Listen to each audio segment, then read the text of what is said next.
우리 다 같이 묵상으로 기도하심으로 하나님께 영광 돌리겠습니다.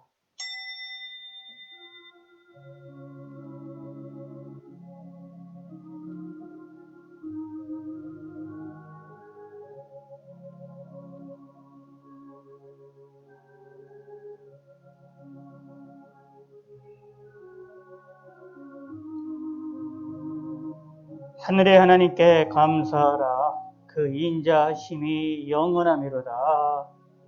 아멘.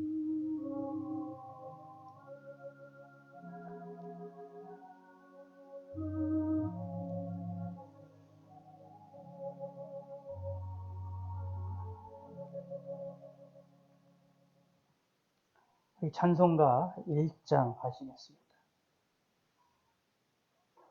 일어나셔서 찬송가 1장.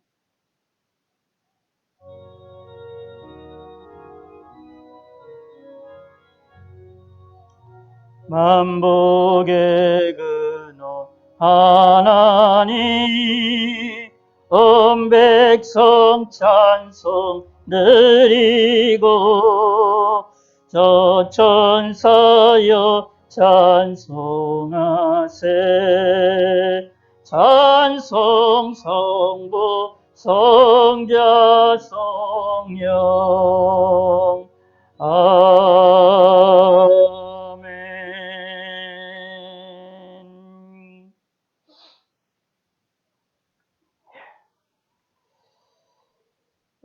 사도신경의 내용, 교동문 84번입니다. 교동문 84번.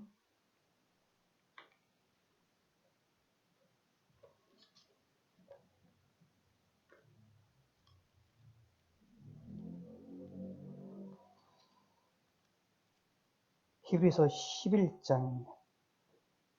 교동문입니다. 믿음은 바라는 것들의 실상이요 보이지 않는 것들의 증거니,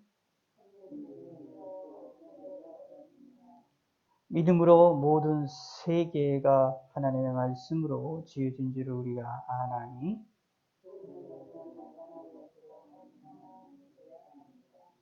믿음으로 아벨은 가인보다는 나은 제사를 하나님께 드림으로 의로운 자라 하시는 증거를 얻었으니,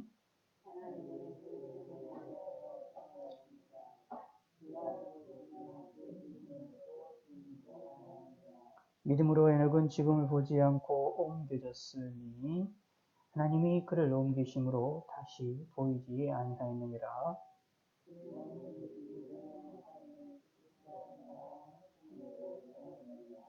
믿음이 없이는 하나님을 기쁘시게 하지 못하나니,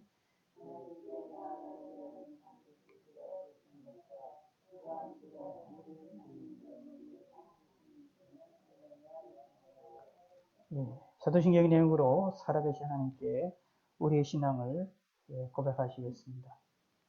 전능하사 천지를 만드신 하나님 아버지를 내가 믿사오며 그 외아들 우리 주 예수 그리스도를 믿사오니, 이는 성령으로 잉태하사 동정녀 마리아에게 나시고 본디오 빌라도에게 고난을 받으사 십자가에 못 박혀 죽으시고 장사한 지 사흘 만에 죽은 자 가운데서 다시 살아나시며 하늘에 오르사 전능하신 하나님 우편에 앉아 계시다가 저희로서 죽은 자를 심판하러 오시리라.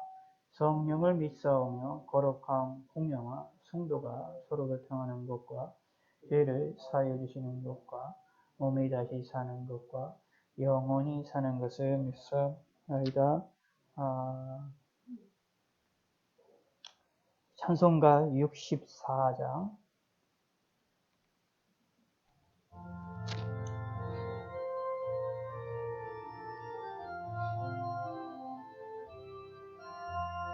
기뻐하며 경배하세. 영광의 주 하나님, 주 앞에서 우리 마음 피어나는 것 같아. 죄와 슬픔 사라지고 이신 걸음 거치니 변함없는 기쁨의 주 밝은 빛을 주시네.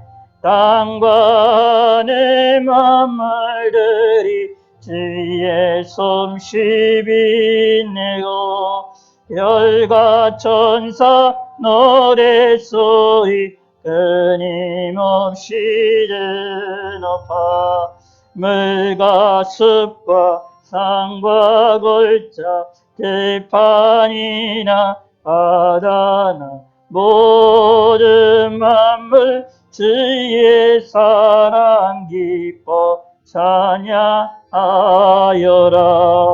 우리 주의 사랑이여 이시니 삶이 기쁜 샘이 되어 바다처럼 넘치네. 아버지의 사랑 안에 우리 모두 형제니 서로 사랑하게 도와 주시옵소서. 새벽별의 노래 따라 힘찬 찬송 부르니 주의 사랑 드리래요 한맘 되게 하시네. 노래하며 행진하여 싸움에서 이기고 승전가를 높이 불러 주께 영광 돌리세. 아멘.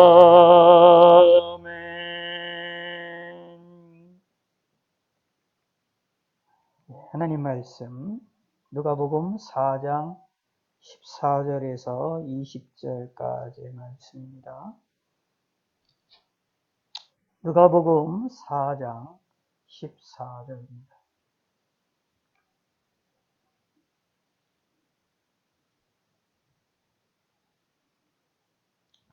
예수께서 성령의 능력으로 갈릴리에 돌아가시니 그 소문이 사방에 퍼졌고 신이 그 여러 회당에서 가르치심에 못 사람에게 칭송을 받으시더라.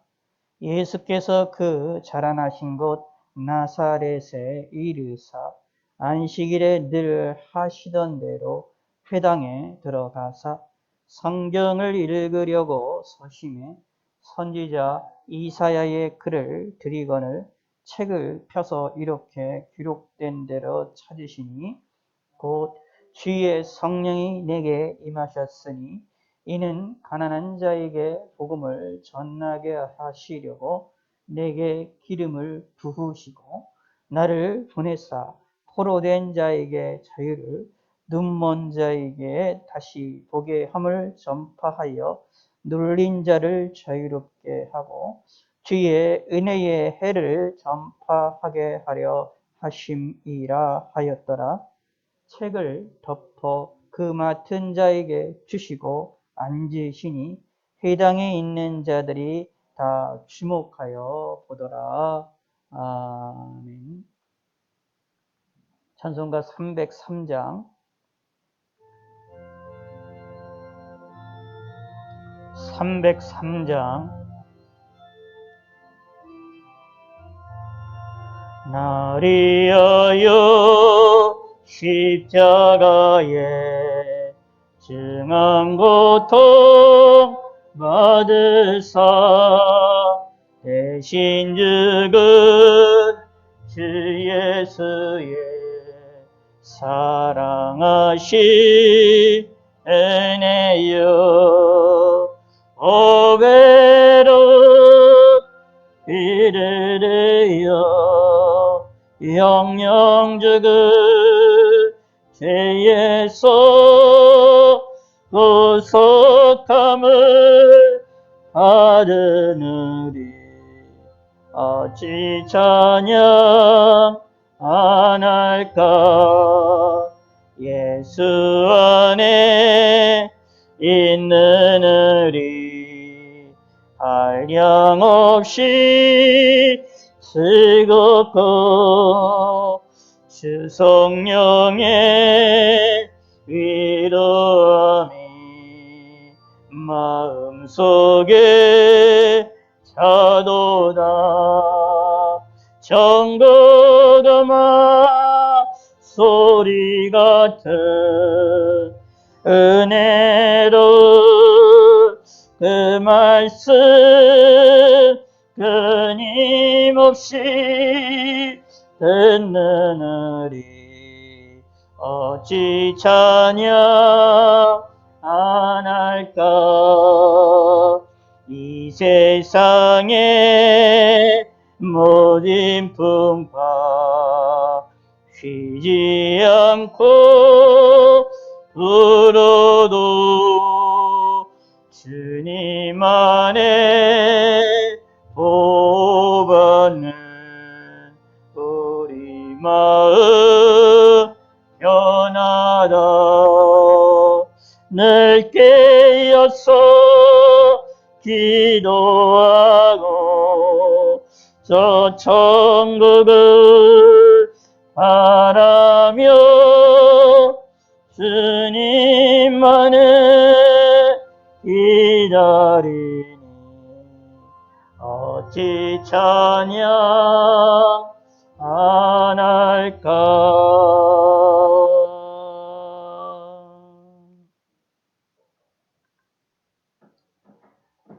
기도하겠습니다. 하나님 아버지여 감사합니다. 주일을 맞이해서 하나님께 영광 돌릴 수 있게 하시면 감사드립니다. 지난 한 주간 동안 저희들의 삶에 다양한 일들이 많이 있었지만 하나님의 은혜로 오늘도 이렇게 함께 영광을 돌려드리고 주일을 맞이해서 예배를 드릴 수 있게 하심을 감사를 드립니다. 한 주간 동안 평안을 주시옵고 또 우리가 이렇게 또 건강을 주셔서 한 주간도 무사히 지나갈 수 있게 하심을 감사를 드립니다.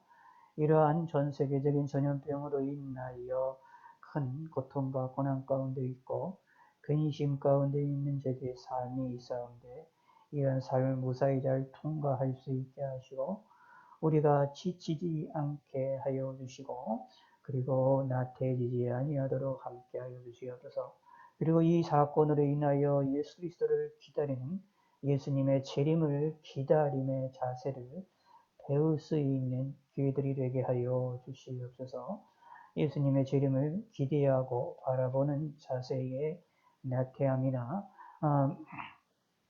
어려진 일이 없도록 하나님이 함께하여 주시옵고 끝까지 주님을 바라볼 수 있는 믿음을 갖게 하여 주시옵고 경계하는 것이 얼마나 중요한지를 경험할 수 있는 기회들이 되게 하여 주시옵소서.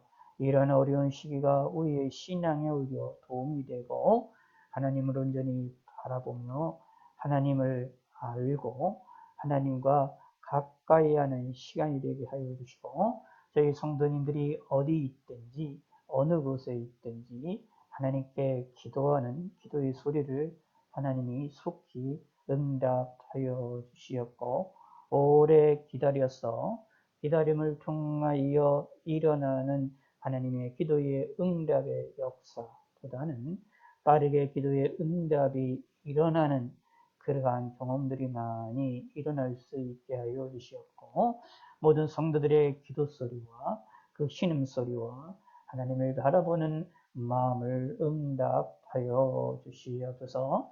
집에서 기도할 때마다 각자의 자리에서 기도할 때마다 하나님이 응답하여 주시고 귀를 기울여 주시옵소서. 또한 우리의 잘못된 죄악들을 용서하여 주시고 우리의 심령을 지켜주시옵소서. 하나님께 회개하는 마음을 갖게 하시고 죄를 인식할 수 있게 하시고 하나님으로 영화롭게 드리게 도와주시고 하나님께로부터 받은 은혜가 얼마나 큰지를 알게 하여 주시고 바른 시각과 바른 눈을 갖게 하여 주시옵소서. 많은 이들이 여러 가지들의 이야기와 혼돈스러운 많은 정보들을 우리에게 전달하고 있는데 그런 많은 정보들 가운데에 우리에게 필요한 것들만 우리에게 영향을 미치게 하여 주시고 다르게 주님을 섬기는 일에 부족함이 없도록 함께 하시고 하나님을 잘못되이 섬기지 아니하도록 은혜를 베풀어 주시옵소서. 저희들에게 건강을 주시옵고 만나는 사람들마다 대화를 할 때마다 하나님이 역사하시고 모든 성도들을 통하여 다른 이들이 위로를 받으며 하나님을 바라보게 하여 주시고 하나님을 의지할 수 있게 하여 주시옵소서. 모든 것 감사드립니다. 영육 간의 강건함으로 함께 하시고 저희들이 피곤치 않게 하여 주시옵소서. 북한에 있는 우리 민족을 하나님의 공유를 베풀어 주시사 그들이 하나님을 믿게 하여 주시고 자유롭게 하나님을 섬길 수 있도록 자유민주주의로 통일이 이루어질 수 있게 하여 주셔서 그들의 정권이 무너짐으로 자유롭게 하나님을 찬양할 영광을 돌려드릴 수 있게 하여 주시옵소서. 지금도 예수 믿는 것 때문에 수용소에 갇히며 고통을 당하고 있는 자들이 있었고 목숨의 위협을 당하며 죽는 자들도 있사오니 그들을 위로하여 주시고 또한 하나님을 섬기면서도 어쩔 수 없이 우상에 절하며 김일성과 김정은과 김정은에 대하여 절을 하며 우상 숭배하면서도 몰래 하나님을 섬길 수밖에 없는 성도들도 있사오니 이렇게 이중적인 생활을 하지 아니하고 오직 하나님만을 섬기며 하나님만을 의지할 수 있는 날이 속히 임할 수 있도록 긍휼을 베풀어 주시옵소서. 그 일을 위하여 우리나라가 정신을 차리게 하여 주시고 깨어있게 하여 주시고 나태하지 아니하도록 도와주시옵고 바른 생각과 바른 마음을 갖게 하시고 대통령과 위정자들과 국회의원들과 사회 지도자들이 하나님을 온전히 바라보게 하여 주시옵소서. 잘못된 것들은 다 용서하시고 회개하게 하여 주시고 하나님께 무릎을 꿇게 하여 주시옵소서. 특별히 예수님을 믿고 있는 믿음의 사람들을 붙들어 주시사 그들이 잘못된 일을 행하지 아니하도록 잘못된 판단과 잘못된 행동들을 행하지 아니하도록 하나님이 역사하여 주시옵고 자신의 유익보다는 하나님의 유익을 생각하며 다른 이들의 유익을 생각하고 국민들의 이익을 생각을 할 수 있는 지도자들이 될 수 있게 하시고 그런 지도자들이 나타나게 하여 주시고 기도의 사람이 하나님 앞에 기도할 줄 아는 그러한 사람이 나라의 지도자들이 될 수 있도록 함께 하여 주시옵소서. 우리의 모든 잘못된 것들을 용서하시옵고 특별히 예수 그리스도의 이름으로 깨끗이 치료하여 주시옵소서. 동시에 우리의 육체의 연약함을 지켜주시고 육체도 강건하게 하여 주시고 아프지 않게 하시고 아픈 것들이 예수님의 이름으로 깨끗이 치료받게 하여 주시고 건강하게 하시고 우리의 마음의 치료도 하나님이 하여 주셔서 마음도 건강하고 강건할 수 있게 하여 주시옵소서. 온 세계 만방 곳곳에서 전염병으로 인하여 고통을 당하며 슬픔에 차 있는 자들이 많이 있사오니 그들을 위로하여 주시옵고 하나님께서 긍휼을 베풀어 주시옵소서. 특히 믿음의 사람들 가운데에 많은 이들이 어려움 당하고 있는 자들이 있고 전염병으로 인하여 하나님께 예배드리며 하나님을 찬양하며 하나님께 모이지 못하는 성들도 너무나도 많이 있사옵니다. IT 기술이 발전하지 못해서 온라인으로라도 이렇게 하나님을 찾을 수 있는 교회조차 없는 교회들도 많고 성들도 많아서 또 교회가 문을 닫는 교회들도 많이 있어온데 하나님이 긍휼을 베풀어 주시옵소서. 그런 어려운 교회들을 지켜주시고 이 어려운 시기들을 무사히 통과할 수 있도록 성도들을 한 사람 한 사람을 지켜주시고 교회들을 지켜주시옵소서. 속히 모여 영광을 돌려드릴 수 있는 기회가 되게 하여 주시고 함께 하여 주시옵소서. 하루하루의 삶을 지켜주시고 하나님께 영광이 되어지는 일에 부족함이 없도록 함께 하여 주시옵소서. 세계 만방 곳곳에 주님 몸된 교회들을 지켜주실 줄 있사옵고 감사드리옵니다. 저희들도 지켜줄 줄 있사옵고 감사드립니다. 우리의 생각과 마음과 건강을 지켜 주시옵소서. 예수님의 이름으로 기도드렸습니다. 아멘.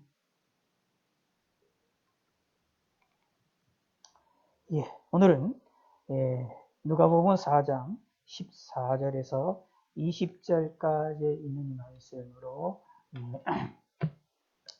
하나님 말씀을 살펴보도록 하겠습니다. 하나님 말씀을 살펴보므로 하나님께 은혜 받으시고 또 하나님께 영광을 돌리시는 귀한 시간이 되셨으면 좋겠습니다. 예, 오늘 이 본문 누가복음 4장 누가복음 이 4장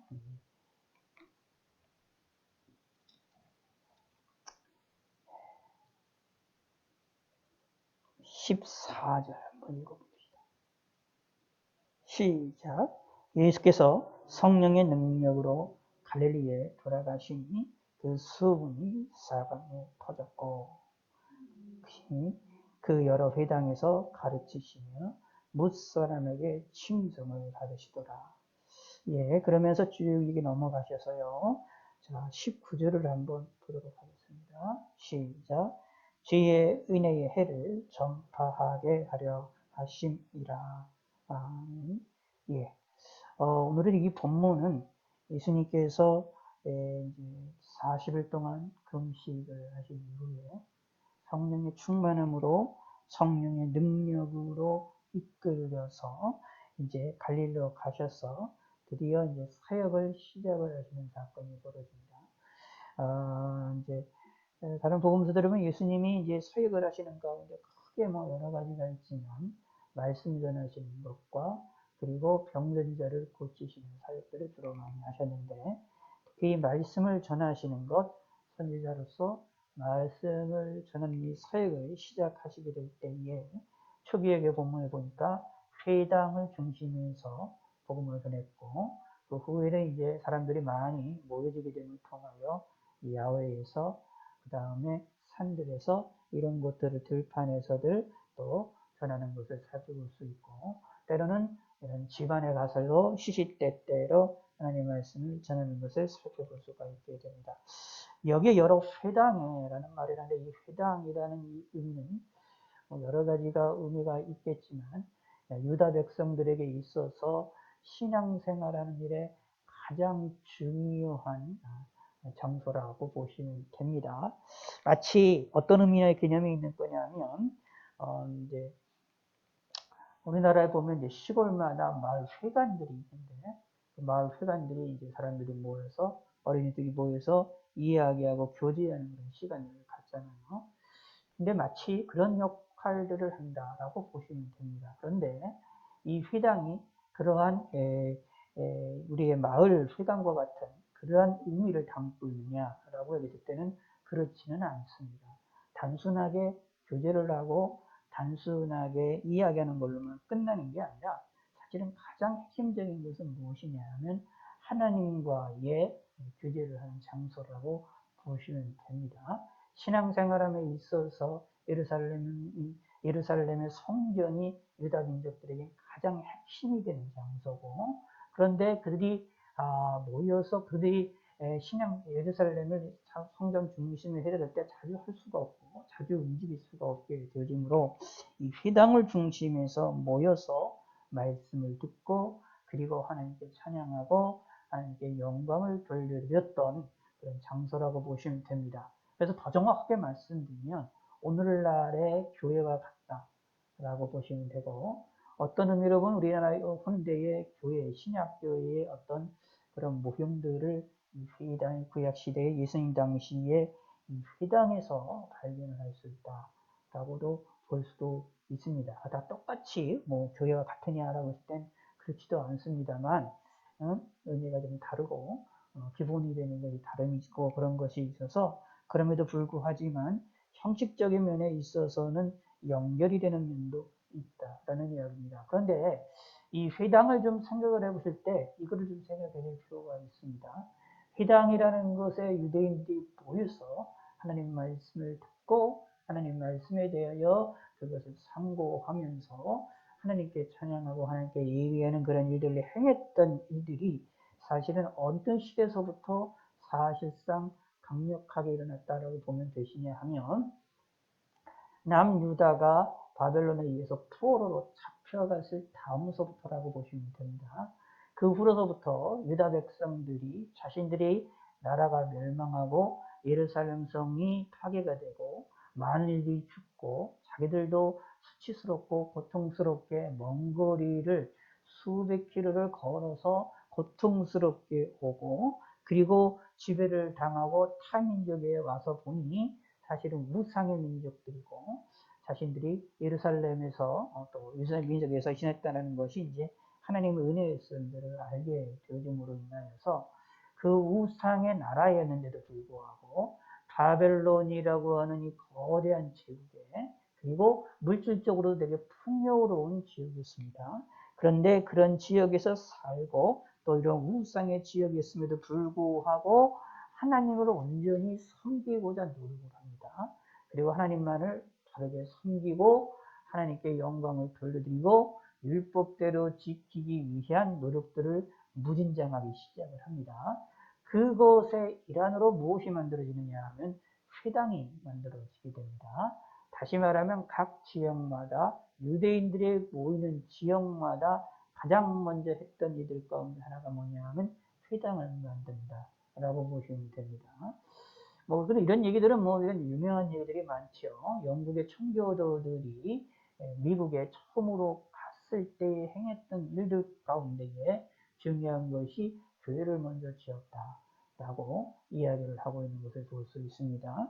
물론 이제 그들이 중요한 것이 교회였고, 그다음에 학교였음도 우리가 잘 기억을 하게 되는데, 이 교회를 이렇게 지었다라는 것은 교회 중심적으로 움직였던 것들을 살펴볼 수 있고, 그래서 마을의 이제 중간에 교회를 중심해서 마을 형성이 되는 것들을 찾아볼 수가 있게 되는데, 초기에. 그래서 기독교인들이 어디를 가게 되면, 어느 곳에 가게 되면 가장 먼저 하는 일들 가운데에 교회를 세우는 일을 먼저 한다라는 것이 이제 기독교인들의 흐름인데, 그런 것처럼 유대인들도 자신들이 어느 지역에 가서 모여 있게 되면 회당을 만들게 되었습니다. 그런데 이들이 이 회당 중심에서 신앙생활을 하던 이들이 무엇으로 했느냐면, 어떻게 보면 이게 이제 큰 신앙의 큰 전환점이 이루어졌습니다. 그럼을 통하여서 다시 포로스에서 다시 귀환한 이후에서도, 다 귀환한 것은 아니고 일부만 귀환했다라고 보시면 됩니다.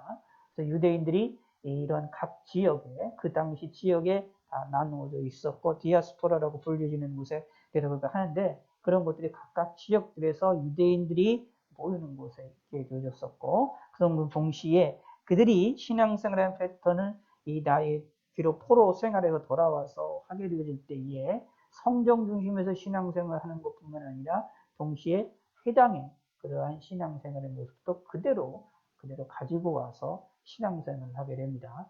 그래서 그런 신앙생활들을 400년 넘게 하게 돼서 예수님 당시에도 이 회당이라는 것이 대단히 중요한 위치를 차지합니다. 그러므로 여기서 말하는 예수님 당시 이 회당은 단순한 마을 회당과 같은 회당이 아닙니다.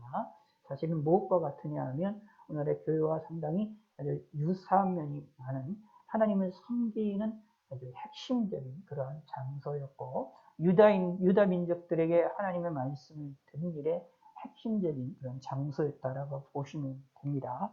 오늘날 우리들은 여기 또 우리가 좀 생각해 봐야 될 것이 있는데, 오늘날 우리들은 인쇄술이 발전이 되고 종이 이런 문화들이 발전이 되어 있어서, 제형이 발전이 되어 있어서 이것이 누구나 다 성경을 다 가지고 있고 모든 성도들을 다 가지고 있는 그런 시대가 되어져 있게 되어 있습니다.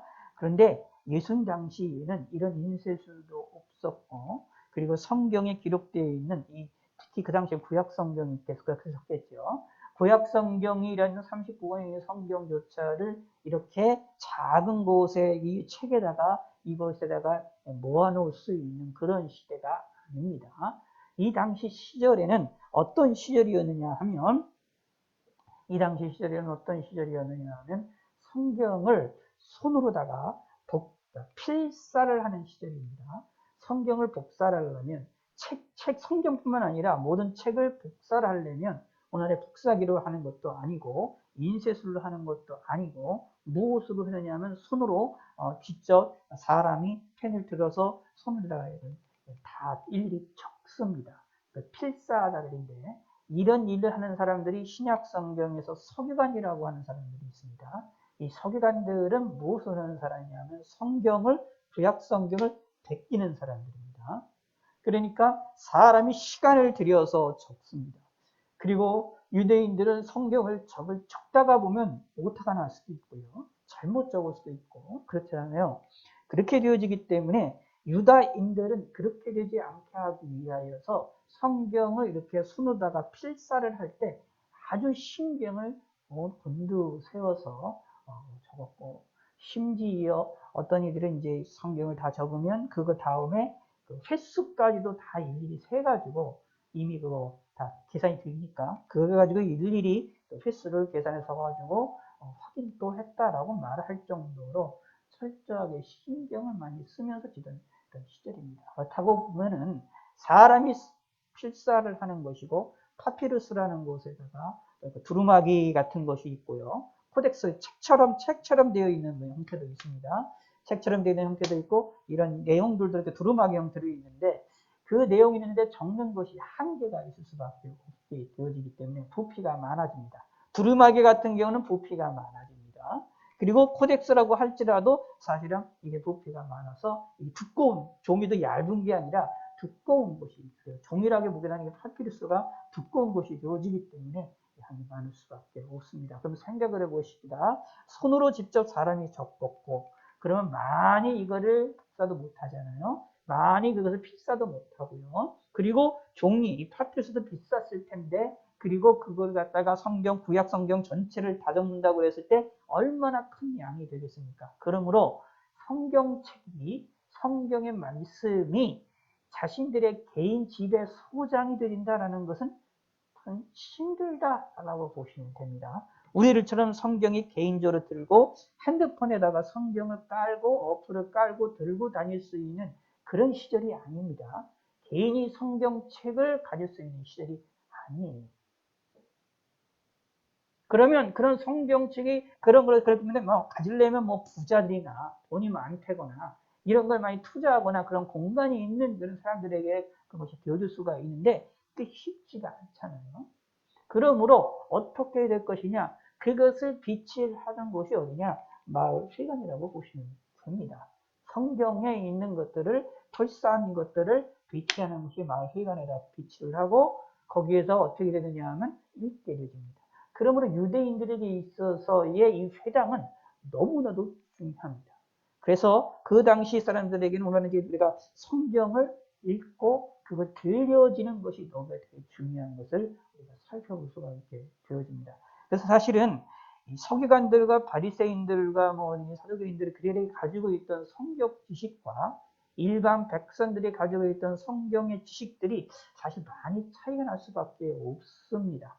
그래서 뭐가 되느냐 하면 이런 알고 있는 사람들이 가르치는 일을 잘해야 된다는 이야기를 하고 있고, 그래서 그 일에 대하여서 성경 구약 성경에서도 이 종교 지도자들에 대하여서 책망을 하게 되는, 그리고 책임에 대한 것들을 강하게 말씀하시는 하나님 말씀도 있게 되는 것을 우리가 찾아볼 수 있게 되어집니다.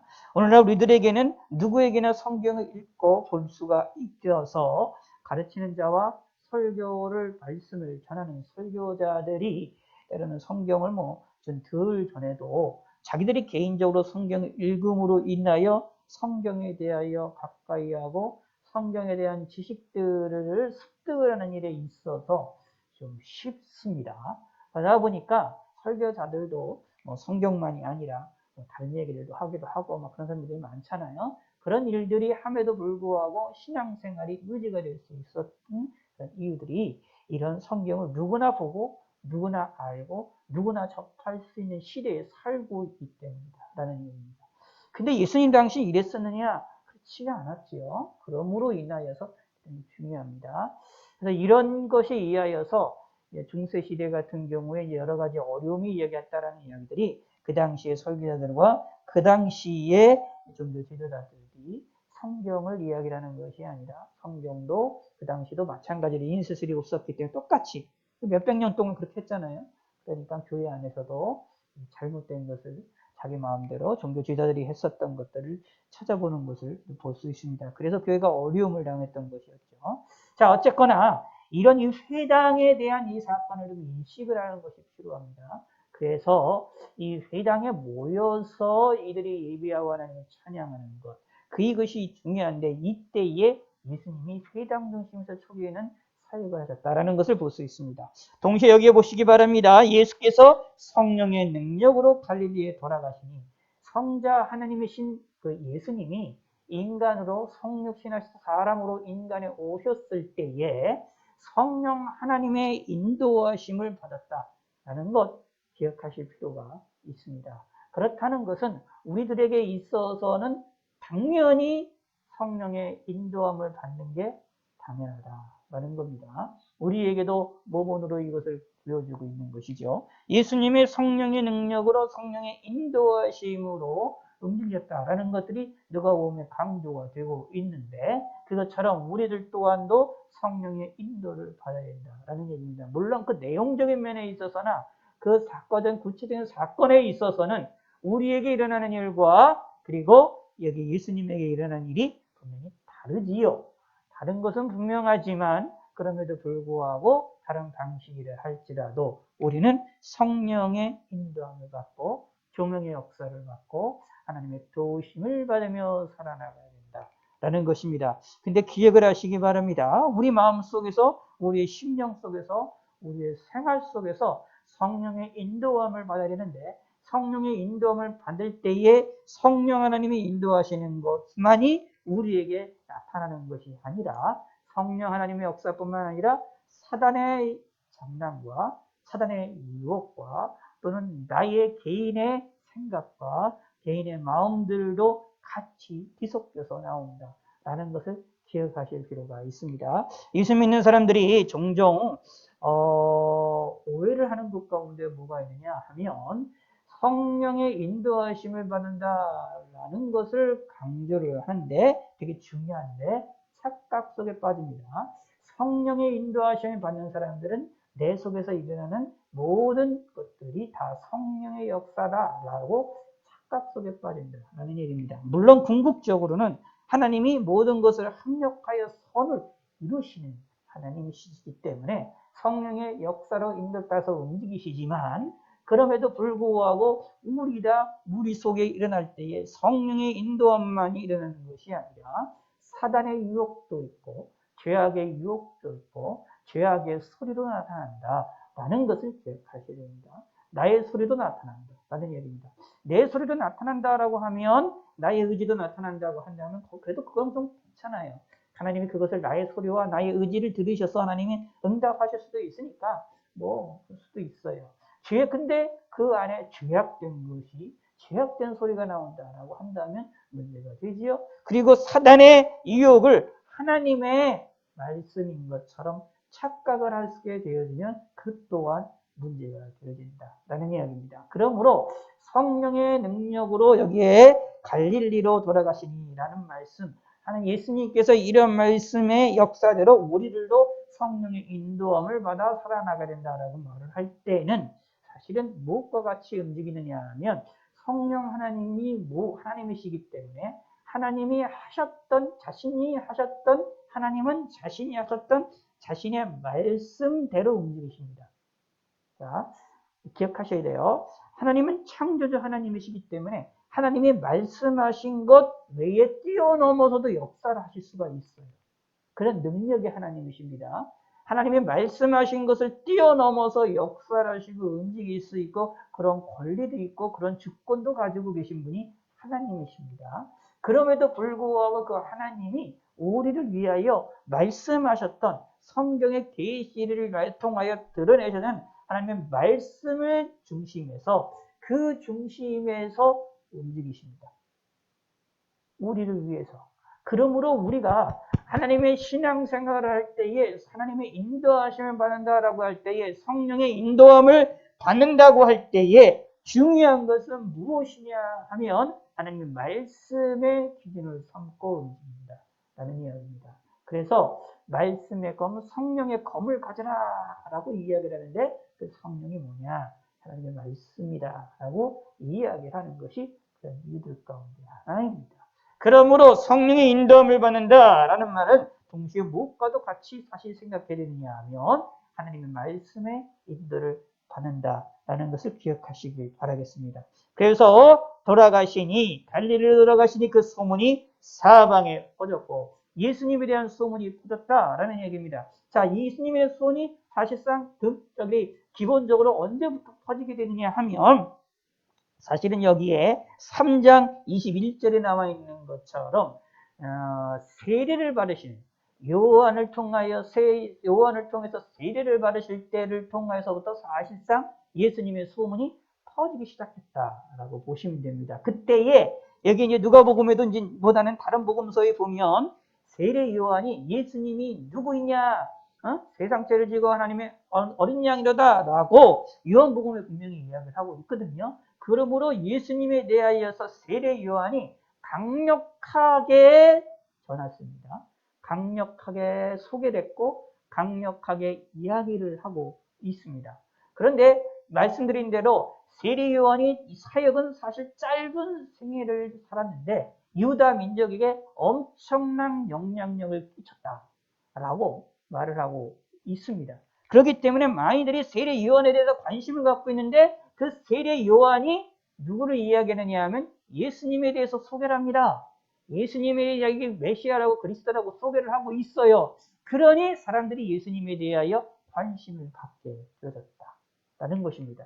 그래서 어떻게 돼요? 40일 후에 왔을 때의 그 모습을 보면서 예수님에 대하여 그런 것에 관심을 가게 되어져서 그들을 어떻게 해요? 친히 그 여러 회당에서 가르치심에 라고 말하면서 예수님이 회당에 가셔서 모든 지역에 있는 동네마다 회당에 가셔서 그들에게 말씀을 전했다라는 이야기입니다. 그런데 뭐라고 15절에 말합니다. 뭇사람에게 칭송을 받으시더라. 사람들이 거기에 감동을 받았다라는 것을 볼 수가 있습니다. 예수님의 말씀을 듣고 감동을 받고 변화들이 일어났다. 그리고 예수님에 대해서 칭찬했다라는 이야기를 우리가 살펴볼 수 있습니다. 그런데 예수님이 자신의 고향인 나사렛에 옵니다. 근데 나사렛에서는 예수님을 사람들이 배척을 하게 됩니다. 이것이 오늘 본문에 나와 있는 내용이고 거기에서 예수님이 회당에 있었던 성경을 읽는 그런 사건이 본문에 나옵니다. 자, 16절. 자, 봅시다. 시작. 예수께서 그 자라나신 곳 나사렛에 이르사 안식일에 늘 하시던 대로 회당에 들어가사 성경을 읽으려고 서심해. 아마 이 당시 이제 문화들이 이제 회당에서의 문화들이 있었던 것 같은데 성경을 읽으려고 서심해 선지자 이사야의 글을 드리거늘 마침 사람들이 아마 이사야의 글을 준 것 같습니다. 그런데 여기에서 책을 펴서 이렇게 기록된 데를 찾으시니 라고 말하면서 예수님에 대한 메시아에 대하여 예언되어 있는 이사야의 메시아의 예언 구절들을 읽으십니다. 예수님이. 그러면서 뭐가 오늘 뒤에 저녁에 살펴보게 될 텐데 너희 귀에 응하였다라고 얘기를 하면서 자신이 메시아임을 이것을 통하여서 드러내시는 놀라운 사건이 벌어지게 됩니다. 자, 이 내용이 이제 본문 내용인데 오늘은 이 17절과 19절까지의 이 20절까지의 내용을 통하여서 예수님이 자신을 향하여 예언되어 있던 이사야의 말씀을 인용함으로 자신이 누구이고 어떤 사역을 할 거라는 것을 드러내시는데 자기 계시를 하는 겁니다. 자기 계시를 하는데 그 자기 계시를 유대인들이 이해하고 알 수 있도록 유대인들이 믿고 바라보고 있는 이사야 선지자를 통하여서 자신을 드러내시는 계시하시는 사건이다라는 얘기입니다. 그러므로 우리는 이 본문을 통하여서 예수님이 어떤 분이냐라는 것을 알 수 있습니다. 자, 오늘 이 시간에 마지막으로 이 부분 예수님이 어떤 분이냐라는 것을 우리가 살펴보기를 원합니다. 먼저 우리가 기억하셔야 될 것이 19절에 있는 말씀입니다. 주의 은혜의 해를 전파하게 하려 하십니다. 누가요? 주의 성령이 내게 임하셨으니 라고 말하면서 메시아에 대한 이야기를 하는데 메시아가 하는 일이 뭐냐 하면 주의 은혜의 해를 전파하게 한다. 이게 핵심이다라는 얘기입니다. 은혜의 해가 무엇이냐라는 이야기는 이게 이제 구속의 길이 열리게 됐다. 죄 용서함의 길이 열리게 되는 소위 말하는 게임 체인지가 되어지게 되는 핵심적인 사건이 벌어진다라는 것을 예수님께서 하나님이 이렇게 표현해 놓으신 것입니다. 예수님이 무슨 일을 하시느냐 하면 우리에게 은혜를 베푸시는 그러한 일을 한다라는 얘기입니다. 예수님을 통해서 은혜의 해를 만드신다. 새로운 시작을 알리신다. 근데 그게 은혜라. 그 은혜가 뭐냐 하면 죄를 용서해 주시는 사건이다. 그게 복음이다 라는 겁니다. 복된 소식이다. 이것이 예수님이 오셔서 행하시는 가장 중요한 사건이다. 그러므로 뭐가 일어나느냐 하면 예수님이 십자가에 죽으시고 3일 만에 살아나시는 일을 행하신 것이다 라는 것입니다.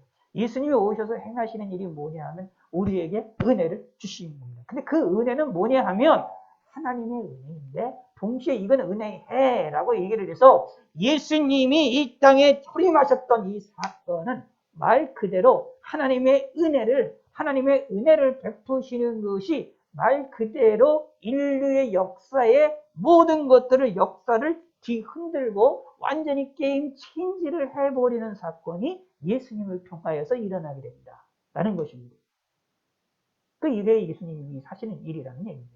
그래서 기독교인들은 예수 믿는 사람들이 통하여서 예수 믿는 사람들이 오늘날 어떻게 됩니까? 유대인들만 예수를 믿습니까? 아닙니다. 이방인들도 예수를 믿습니다. 저와 여러분들은 원래 다 이방인이라는 얘기죠. 이방이라는 것은 뭐냐? 아브라함과 이삭과 야곱의 혈통적인 후손들이 아닙니다.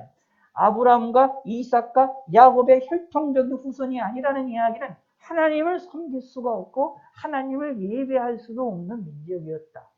하나님께로부터 은혜를 받을 수 있는 아브라함과 이삭과 야곱에게 하나님이 축복을 내리셨던 그 축복을 이어받는 존재들이 아니었다라는 얘기입니다. 다른 말로 표현하면 이방이라는 말로 표현하면 하나님의 은혜로부터 벗어난 자들이다라는 이야기입니다.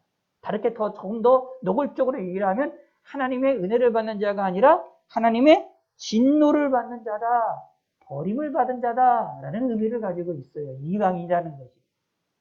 그런데 예수님을 통하여서 무슨 일이 벌어지느냐 하면 그 이방인들에게도 복음이 전파되어져서 육체적인 아브라함과 이삭과 야곱의 육체적인 혈통적인 후손들에게만 그들에게만 은혜를 베푸시는 것이 아니라 하나님의 선택이라는 것은 이 혈통적인 것을 뛰어넘어서 예수 그리스도 안에서 저 버림받았다라고 생각하는 이방인들 가운데서도 택하신 자들이 있어서 그들을 부르셔서 예수 그리스도를 말미암아서 영적으로 아브라함과 이삭과 야곱의 후손들이 되게 하셔서 하나님을 섬기게 하시고 아브라함에게 약속하셨고 이삭에게 약속하셨고 야곱에게 약속하셨던 하나님의 놀라운 은혜와 복들이 믿음의 사람들에게 예수 믿는 사람들에게도 동일하게 적용이 되어지고 임할 수 있게 하시는 축복이 이루어지게 된다라는 이야기입니다. 그게 누구로 말미암아 이루어지는 것이냐면 예수 그리스도로 말미암아 이루어진다. 그러므로 예수님으로 말미암아서 실질적으로 역사가 바뀌었다라는 얘기입니다.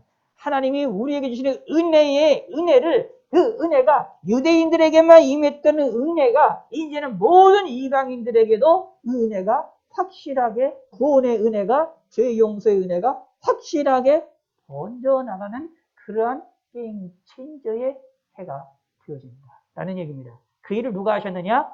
예수님이 하셨다라는 얘기입니다. 그래서 저와 여러분들이 예수님을 믿게 되어진 것이다 라는 이야기입니다. 예수님을 믿고 하나님을 알게 되고 하나님을 섬길 수 있게 되어졌다. 그 말은 다른 말로 표현한다면 성경에 있는 창세기부터 요한계시록까지가 있는 읽어가다 보면 사실 학자들이 이야기하거나 목사님들이 이야기나 학자들이 이야기를 하면 복에 대한 내용들이 많고 저주에 대한 이야기도 많고 여러 가지 명령들 같이 분석을 해놓으신 분들이 많이 있습니다. 그런데 이렇게 생각하시면 됩니다. 예수 믿는다라는 것은 예수 믿게 되었다라는 것은 성경에서 말하는 저주의 소리들을 저주의 말들을 받는 것이 아니라 성경에서 창세기서부터 요한계시록까지 하나님이 우리에게 주시겠다라고 말씀하는 다양한 복들을 다 받게 되는 사람이다 라는 것입니다. 요거를 믿으셔야 되고 요것을 깨달으셔야 된다 라는 이야기입니다. 그게 뭐냐 하면 하나님의 은혜를 받은 자들이다. 그래서 성경에서는 누누이 말씀드리지만 하나님의 은혜가 무진장 중요합니다. 하나님의 은혜라는 것은 우리의 입장에서 내가 하나님의 은혜를 선택하는 게 아니에요. 이렇게 생각하실 필요가 있어요. 우리가 물건을 사는데 어떤 물건을 사는 것은 내가 어떤 거를 사거나 뭐 자동차를 사거나 아니면 어떤 뭐 집을 뭐 구한다거나 어떤 내가 사는 곳을 의식적으로 먹을 것을 찾아간다 할 때 내가 선택을 하고 내가 살펴서 내가 선택을 해서 내가 움직이는 경우가 많지요. 근데 하나님께 우리가 은혜를 달라고 할 때 하나님이 은혜를 주시려 할 때 하나님의 은혜의 많은 것들 중에 내가 하나님의 은혜를 선택하고 내가 하나님의 은혜를 고르는 것 아닙니다. 내가 하나님께 내 죄 용서받을 수 있는 것을 내가 고르는 것 능력이 내가 있느냐? 아니에요. 그거는 은혜가 아닙니다.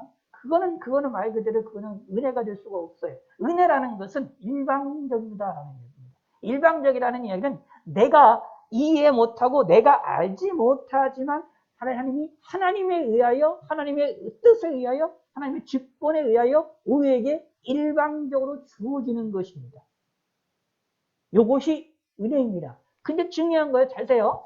이런 생각을 할 수가 있어요. 누군가에 의해서 우리가 일방적으로 주어지는 것이라고 한다면 그 주어지는 선물인데 그 주어지는 선물이 내 마음에 들어지잖아요. 내 마음에 안 들면 그 선물이 선물 같지가 않죠.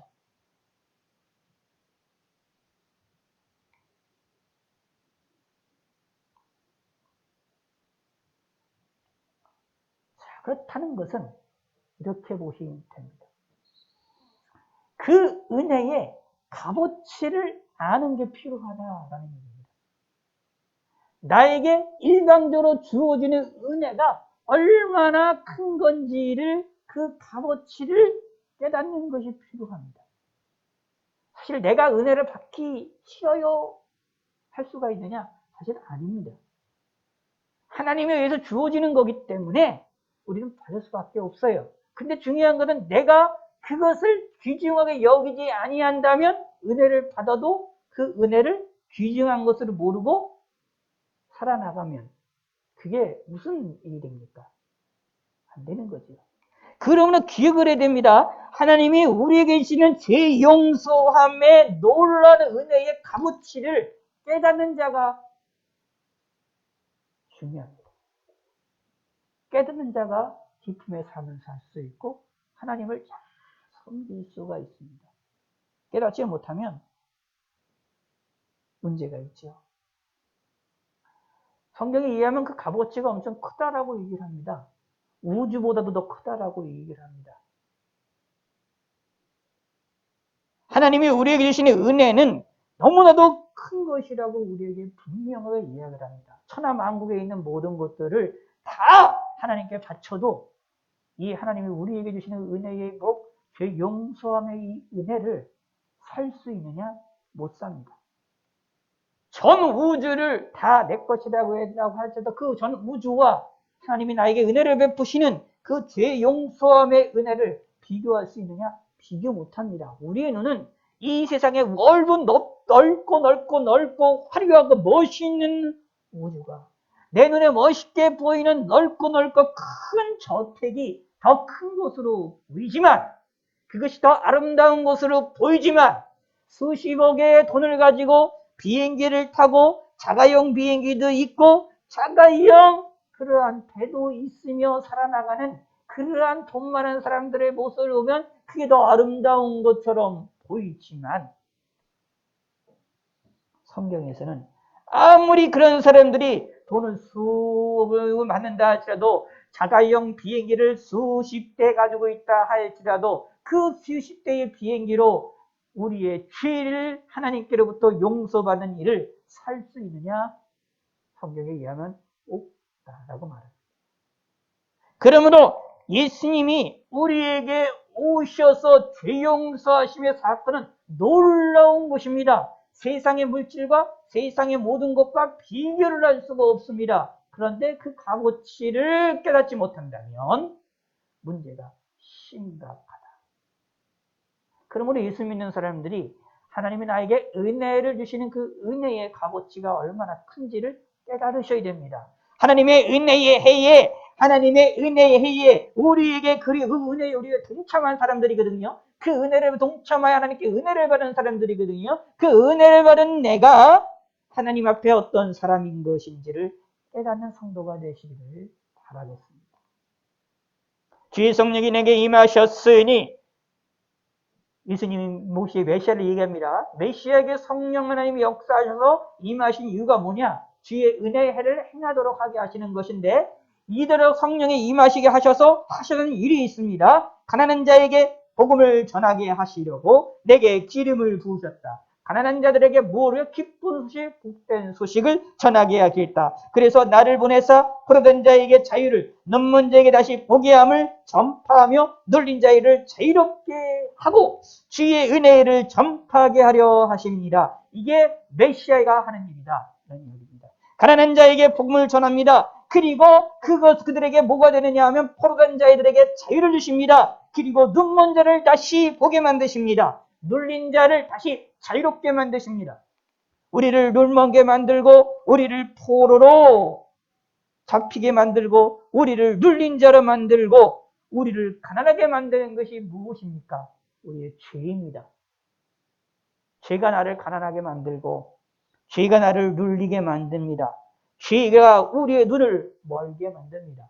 여기에 뭐 이제 육체적인 것도 이야기를 하시는 실질적인 그런 분도 있지만 사실 더 중요한 것은 육체의 눈 먼 것보다 더 무서운 것이 영적인 눈이 머는 겁니다.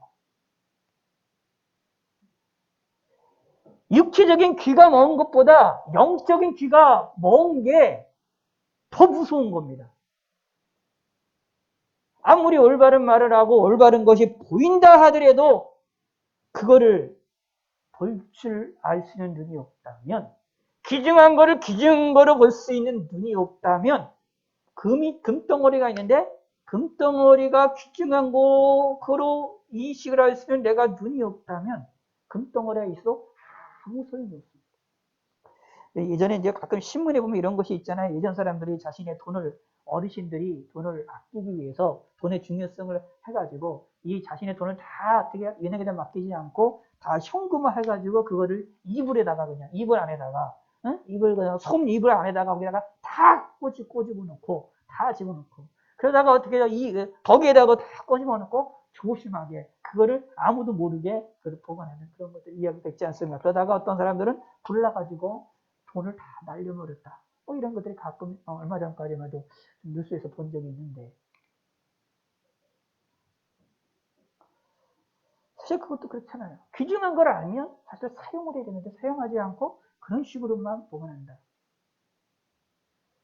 참 그렇잖아요. 어떻게 보면 좀 안타까운 거고 어떻게 보면 조금 그런 것이 좀 불쌍하시기도 하고 그렇잖아요.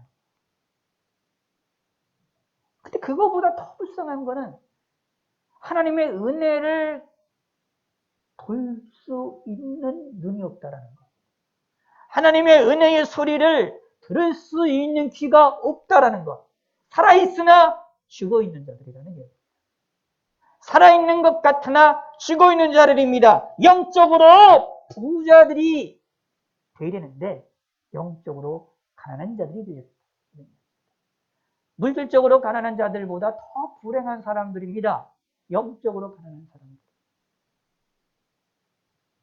하나님의 말씀, 복음을 볼 수 있는, 하나님을 바라볼 수 있는 눈, 귀 없다. 불쌍한 사람. 그러므로 육체적인 고통을 당하는 것보다 이런 영적인 고통을 당하는 사람들처럼 불행한 것이 없습니다. 한번 생각을 한번 해보시기 바랍니다.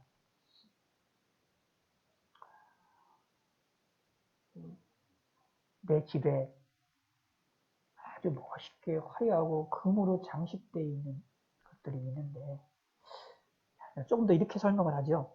얘기 한번 해봅시다. 어떻게 설명을 합시다. 우리가 집에서 이제 맨날 자주 이렇게 접하는 내용들 가운데 뭐가 있느냐면 물을 뜨거운 물을 틀면 물이 나오죠. 천천히 나옵니다. 그렇잖아요?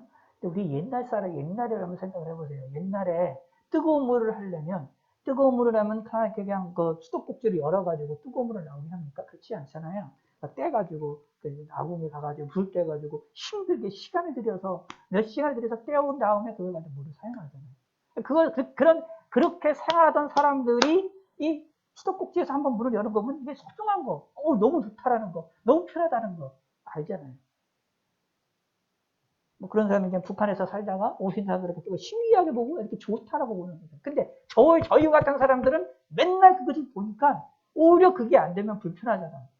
안 되면 불편하다고 짜증이 나고 화가 나잖아요. 왜 물이 안 나지? 왜 보일러가 왜 고장났지? 이런 식으로 화가 나잖아요.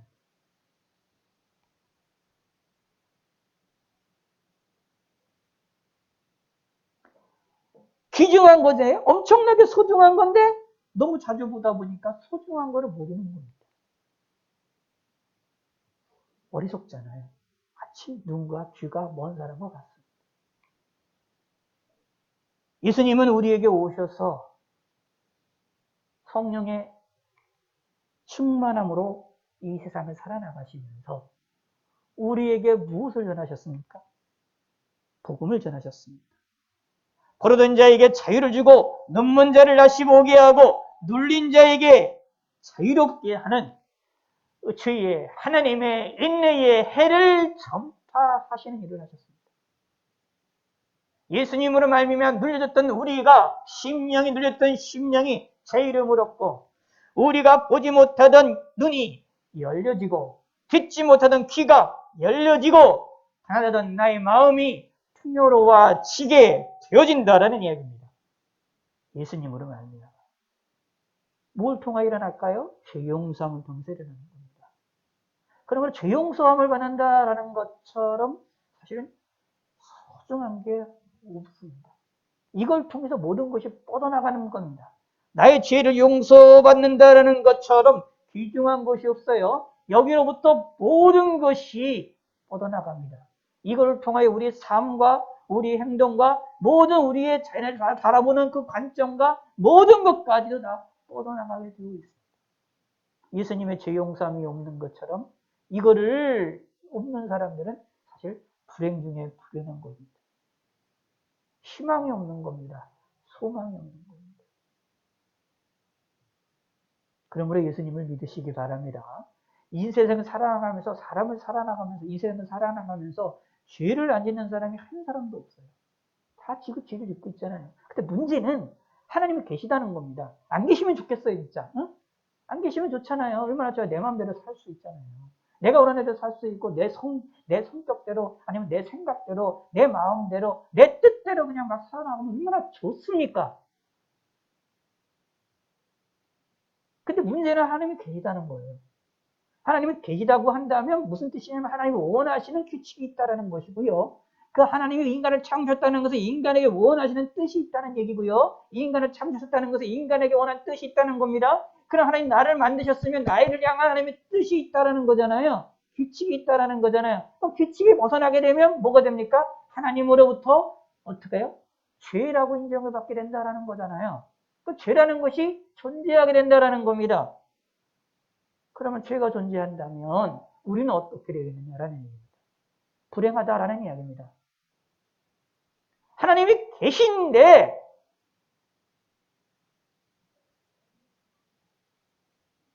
그분을 안 믿는다. 불행한 겁니다. 그러므로 예수님을 믿으셔야 되고 죄 용서를 받으셔야 됩니다. 하나님은 계시기 때문입니다. 안 계신 게 아니라 계세요. 계시다라는 이야기는 하나님께 원하시는 것이 분명히 있다는 것이고 우리 입장에서는 죄를 짓는 것이 분명히 있다라는 얘기입니다. 하나님이 싫어하시는 것이 분명히 있다라는 얘기죠. 그런데 그 하나님이 싫어하는 일을 우리가 안 하느냐? 아니죠. 합니다. 평생 합니다. 성령 충만을 받고 믿음의 삶을 산다 할지라도 잘못된 행동들을 우리 누구나도 많이 합니다. 내 마음이, 내 생각이, 내 행동들이. 그런데 그 죄를 가지고 어떻게 우리가 하나님 앞에 나갑니까? 나갔다가는 그대로 하나님의 진노를 받아 우리의 고향이 지옥으로 들어가게 됩니다. 누구의 고향이요? 죄인들의 고향이 되어버립니다. 근데 원래 인간의 고향이 지옥일까요? 아니에요. 원래 인간의 고향은 지옥이 아닙니다. 인간이 가야 될 곳이 아닙니다. 원래 지옥은 누가 가는 거죠? 사단이 가는 겁니다. 원래 지옥은 누구를 위하여 예배해 놓으신 곳이냐 하면 마귀를 위하여 예배해 놓은 겁니다. 귀신을 위하여, 타락한 천사들을 위하여 예배해 놓은 곳입니다. 근데 거기에 마귀들은 자기만 가기를 싫고 인간을 끌어들이는 겁니다. 근데 거기에 우리가 동참을 해야 되겠습니까? 안 된다. 안 된다라는 얘기입니다. 그래서 예수님이 이 땅에 오신 거라는 얘기입니다. 그래서 예수님이 이 땅에 오셔서 우리에게 은혜의 해를 전파하신 겁니다. 그러므로 예수님을 믿으셔야 됩니다. 예수님을 믿는 신앙생활 하시고 예수를 믿고 죄 용서함을 받으시길 바라겠습니다.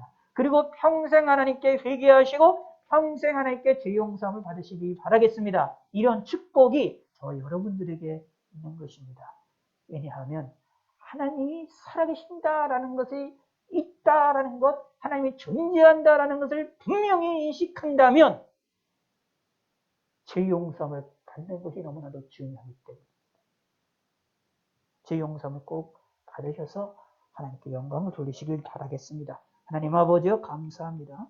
우리가 예수님이 행하신 일이 무엇인지를 깨닫게 하여 주시고 예수님으로 인하여 죄 용서함을 받는다는 것이 얼마나 소중한지를 깨닫게 하여 주시옵소서. 감사드립니다. 예수님의 이름으로 기도드렸습니다. 아멘.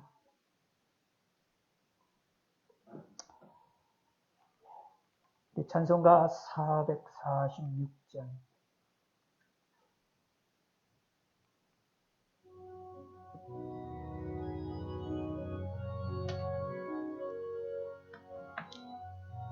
슴성 외에는 참 기쁨 없도다.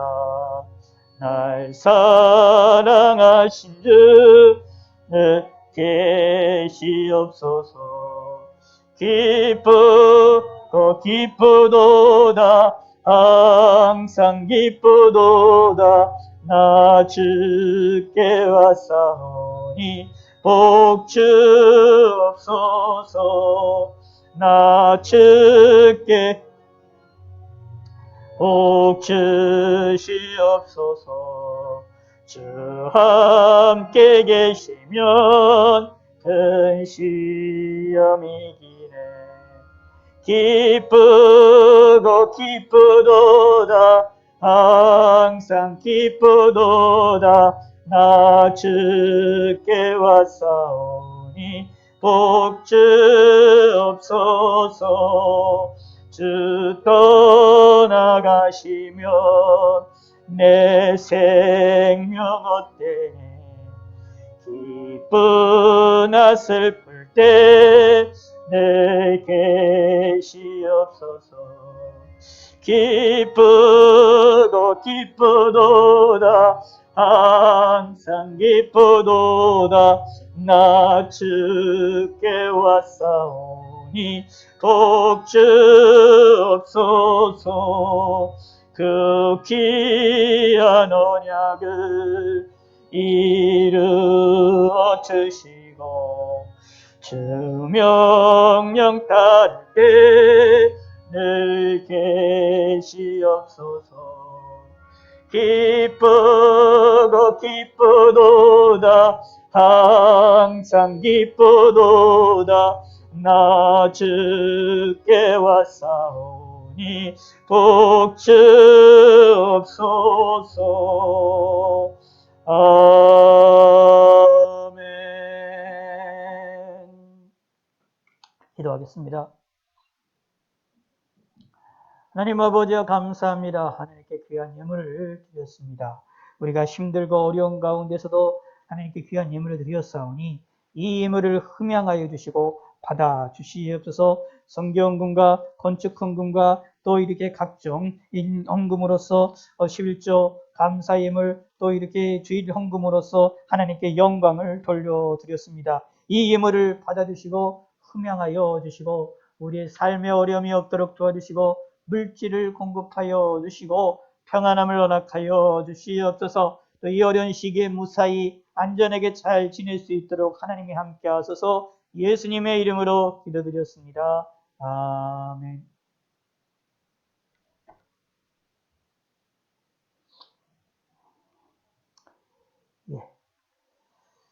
광고 말씀드리겠습니다. 항상 기도하시는 거 잊지 마시고 낭망치 말고 기도해 주시기 부탁드리고, 교회 나라 민족을 위해서, 코로나 바이러스를 위해서도 기도를 부탁을 드리겠습니다. 그리고 오늘 17번째 주일입니다. 오늘 오전과 오후가 시정예배, 대면 예배와 온라인으로 병행해서 드리도록 합니다. 참여를 부탁을 드리고요. 못 오시는 분들은 유튜브 방송을 항상 보시기를 부탁을 드리겠습니다. 그리고 지금 제가 계속 어제 저서부터 좀 고민을 하다가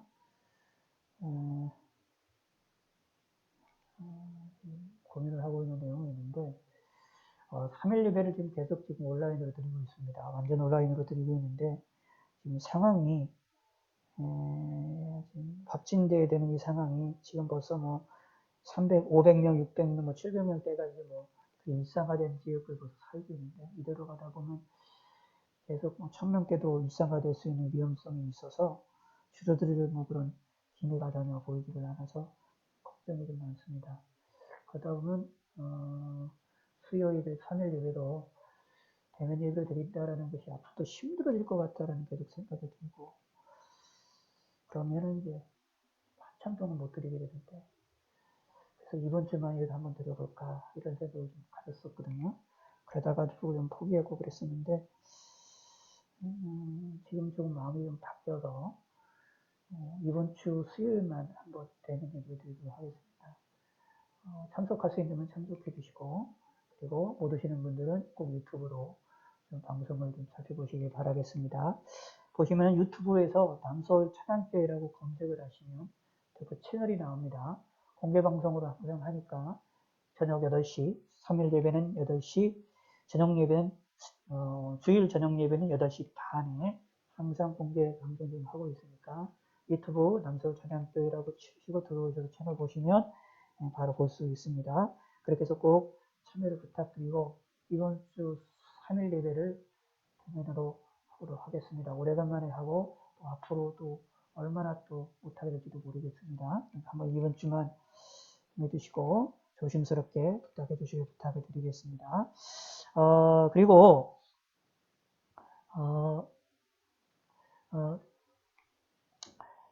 이제 모이는 것, 새벽 예배와 이제 저녁 9시 기도도 좀 4월달까지, 이번 달 8월까지, 30일까지였는데 또 연장을 해야 될 것 같습니다. 6월달까지 안 하는 것으로 연장을 하도록 하겠습니다. 6월달까지요. 좀 개인적으로 꼭 교회 오셔서 기도해 주시고, 오셨을 때에도 꼭 마스크 쓰시고, 안면 마스크 쓰시고 기도해 주시고, 혹시 기도하시는데 겹치는 시간에 오시게 되면 서로 멀리 떨어져서 기도해 주시고, 그리고 꼭 소독스에다가 꼭 뿌리시고 소독하시고 활동해 주시기 부탁드리고, 비가 안 오시면 창문을 좀 열어주시기를 좀 부탁을 드리고요. 웬만하시면 저쪽은 계속 항상 열어주시고요. 이제 여름이니까 이렇게 하셔서 서로 간에 이렇게 해주시기를 부탁의 말씀을 드리고, 집에서 기도하실 분들은 꼭 집에서 시간을 정해놓고 꼭 기도해 주실 수 있도록 부탁의 말씀을 드리고, 매일같이 카톡에 지금 성경 구절 올리시고 있으신데 대단히 감사하고요. 하실 수 있는 한 최대한 해보시기를 부탁을 드리고, 우리 여러분들이 잘 조심하셔서 해주시기를 부탁의 말씀을 드리겠습니다. 그리고 5월달, 이제 5월달에 제 7차 온라인 집회를 좀 가져야만 하는 시간이 되겠습니다. 초기 할 건지 중반부에 할 건지 제가 좀 결정을 좀 못 내렸습니다. 그래서 이걸 위해서 좀 기도를 좀 부탁을 드리고, 7차 온라인 집회도 있으므로 여러분 위해서 기도를 주기를 부탁을 드리고, 특별히 하게 되면 설교를 위해서도 좀 기도를 부탁을 드리겠습니다. 그래서 주시길 부탁을 드리고, 어떤 설교를 해야 될지도 여러분들이 부탁의 말씀을 드리겠습니다. 여기같이 이 설교를 7일 동안 하게 되면 거의 이제 주일 설교처럼 하는 것이 되어지기 때문에 여러분께서 기도해 주시길 부탁드리겠습니다. 예. 찬송가 3장 일어나셔서 부르신 후에 30초 정도만 우리 기도하시고 작은 소리로만 기도하시고 목사님께서 나오셔서 원로 목사님께서 나오셔서 축도로 예배 마치도록 하겠습니다.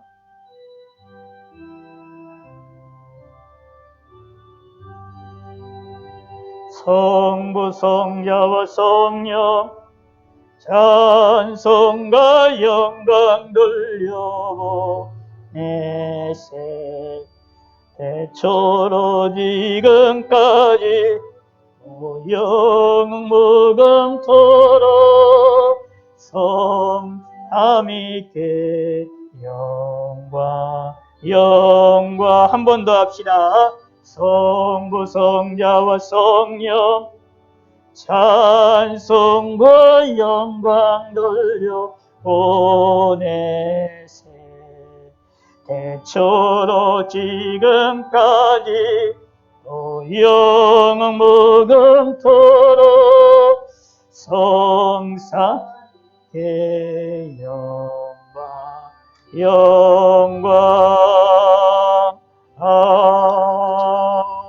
아멘.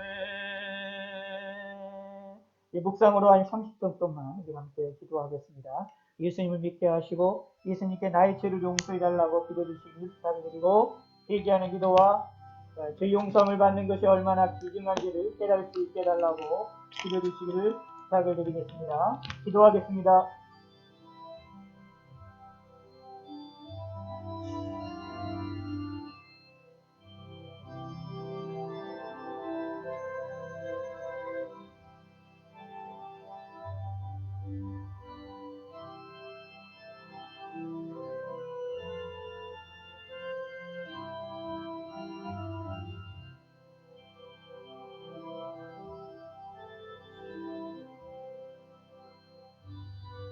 마음속으로 간절하게 기도해 주시기를 부탁을 드리겠습니다.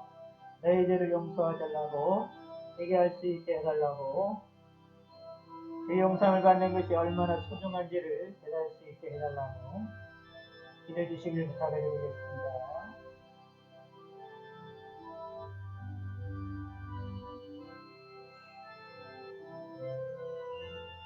원로 목사님께서 나오셔서 축도로 이제 마치겠습니다.